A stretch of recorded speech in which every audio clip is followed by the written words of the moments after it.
3 సంవత్సరాల క్రితం తీసుకున్నా. ఫస్ట్ సిద్దిపేటలో మన విన్నింగ్ టీం నుంచి తీసుకుంది నేను. ఈ అవకాశం తీసుకున్నాను. ఈ అవకాశం నాకెందుకు నచ్చిందంటే, ఫస్ట్ ఆఫ్ ఆల్ మేము చదువుకున్నాము, ఎంటెక్ చేశాము. మీకు తెలిసి ఎంటెక్ చేయడానికి ఎంత కష్టమో. దాదాపు ఒక 20 సంవత్సరాలు చదువుకుంటే తప్ప జాబ్ రాదు కదా. సో జాబ్ వచ్చిన తర్వాత కూడా 22 ఏళ్ళు జాబ్ చేసింది. మరి 22 ఏళ్ళు జాబ్ చేసి ఆ జాబ్ని వదిలిపెట్టి ఈ బిజినెస్ చేస్తున్నామంటే డబ్బులు ఉంటాయా లేవా? ఉంటాయా లేవా? లాస్ట్ వాళ్ళు మాట్లాడాలి ఇక్కడ. డబ్బులు ఉంటే చేస్తామా, డబ్బులు లేకపోతే చేస్తామా? డబ్బులు లేకుండా అయితే చేయం కదా. ఇవాళ రేపు ఒక నెల చూస్తారు, 2 నెలలు చూస్తారు, 3 నెలలు చూస్తారు. ఆ తర్వాత ఇందులో డబ్బులు లేవని వెళ్ళిపోతారా లేదా? మరి 3 సంవత్సరాల నుంచి బిజినెస్లో ఉన్నాము.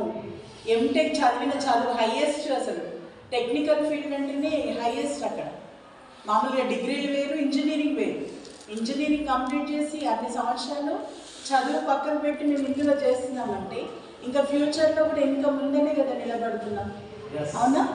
సో మీరు కూడా ఖచ్చితంగా నిలబడండి. కొత్త వాళ్ళు మీకు ఏం అర్థమైనా కాకపోయినా మీరు ఎవరైతే తీసుకొచ్చారో వాళ్ళు చెప్పినట్టు వినండి.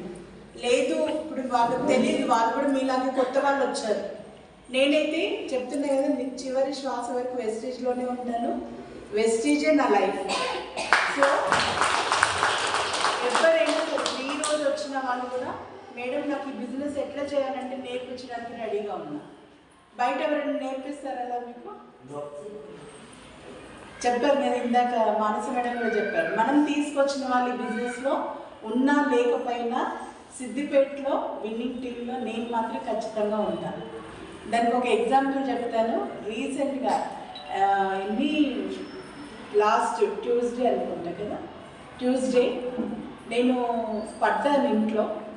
తల ఎలా తగిలిందంటే భూమి పైన కొబ్బరికాయ కొడితే ఎట్లా తగులుతుందో అట్లా తగిలింది. అది అసలు లాస్ట్ స్టేజ్. నేనైతే బతుకుతా అనుకోలేదు. అంత అయ్యేసరికి నాకేంటంటే ఇల్లు చివరగా ఉంటుంది, క్యాల్ తప్పితే ఎవరు చూడరు నన్ను, నేను బతకాలి. ఎందుకంటే అందరికీ తెలుసు 4 months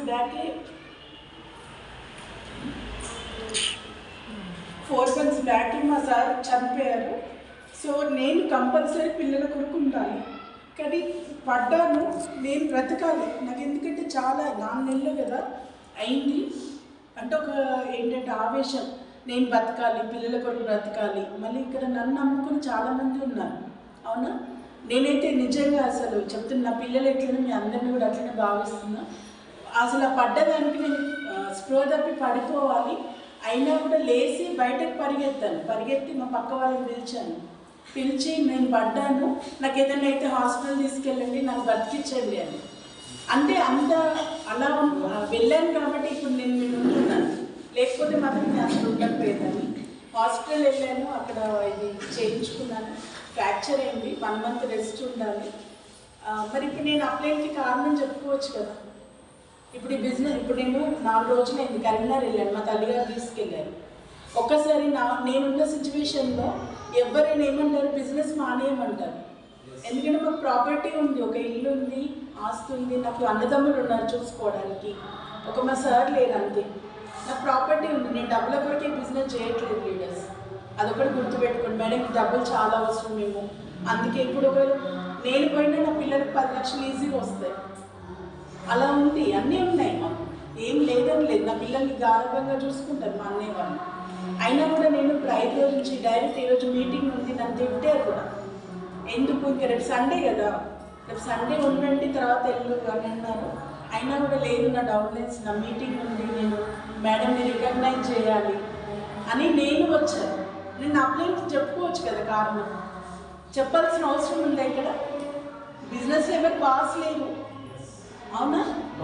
నాకు ఇలా ఉంది నేను అంటే కారణాలు చెప్పొద్దు లీడర్స్. ఇక్కడ ఈ బిజినెస్లో మీరు సక్సెస్ కావాలంటే ఏ కారణాలు చెప్పొద్దు. మీటింగ్ ఉంది అని అంటే మీటింగ్ రావాలి. మార్నింగ్ జూమ్లో మాట్లాడాలంటే జూమ్ మాట్లాడండి, ఓకేనా? జూమ్ మాట్లాడండి, ఫిజికల్ ఇక్కడికి రండి. మీకు ఏం తెలియకపోయినా సరే